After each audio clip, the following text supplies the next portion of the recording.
How's it going, everyone? We got ourselves a scripted video. This past week, I played Palworld for the first time in a video, so go check that out after this video. If you want to pause this and go click on this card right here, do it.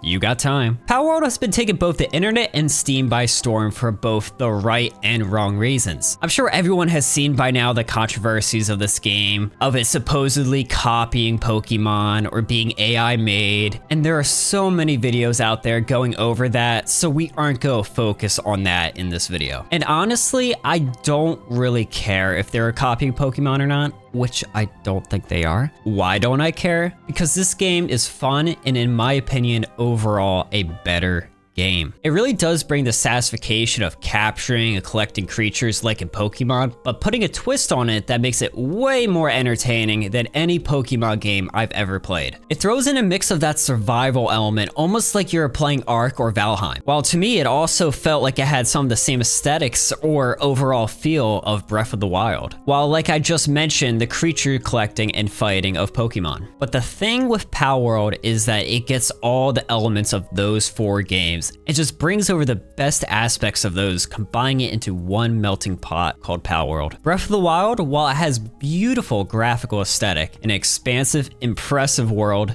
to me within an hour or two, I got extremely bored of the game with the constant puzzles and weapons that felt like they were made in my preschool paper mache class, and the constant dialogue. And Ark has a great progression and skill system, allowing you to level up specific skills and also unlock new technologies of your choice in its own little twist of a skill tree. And also, of course, the pals walking around with all different levels ready to be tamed, just like the dinosaurs in Ark. But Palworld doesn't really have as much of the frustration of random dinosaurs killing you or spawn camping you and your gear. And of course, it has the creatures like in Pokemon that do all sorts of tasks and attacks depending on the type of creature it is. Now, admittedly, I used to have a great time watching Nuzlocke on YouTube for Pokemon, but playing it, it was just extremely boring and unsatisfying. I just didn't care for its turn-based battles and constant unwanted interactions. But for me, Palworld fixes all that. The pals are still big into combat, and you can throw whatever pal you want out in a fight or take them back, but you're still completely involved in the fight. And it's not just you controlling the pal like it is in Pokemon. And hey, if you don't want them to fight, you can have them work in your homestead to eitherly wholesomely help you carry some wood to your home, or painstakingly farm berries on an endless loop. Now, I've been saying nothing but praise for this game, and while I do think Palworld deserves a lot of praise, it is not without its faults. I think it's only fair to mention and preface that this game is still in early access, but that also means this game is not without its bugs. I will say in my short amount of playtime, I haven't experienced anything major in terms of bugs, but there are plenty of reports of this game being extremely buggy. But like I said, still in early access, and many of those expected to be fixed. Something that does bother me though about this game is that I feel like the menus, UI, and inputs are all way more complicated than it has to be. For example, to build a pal sphere, which is like a Pokeball where you use it to capture your pals, this is what you have to do.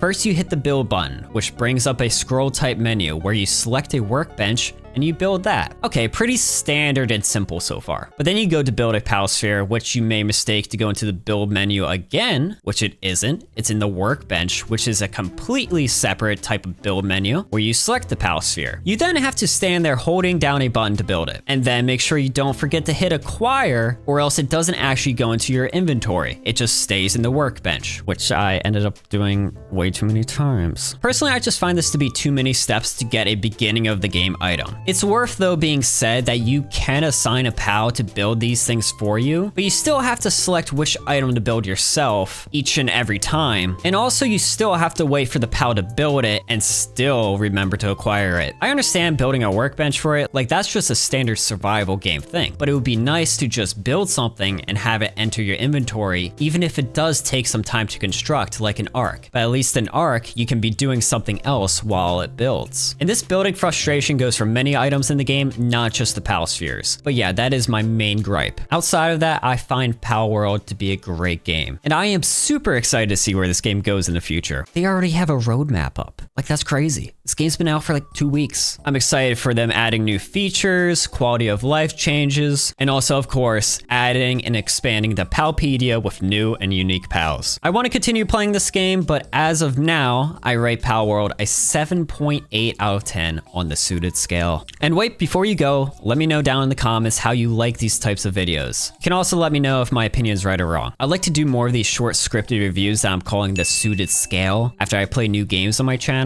But hey, while you're down there, how about leaving a like and maybe subscribe on the channel if you enjoyed. But anyways, thank you everyone for watching, and I hope to see you all in the next one. Toodles!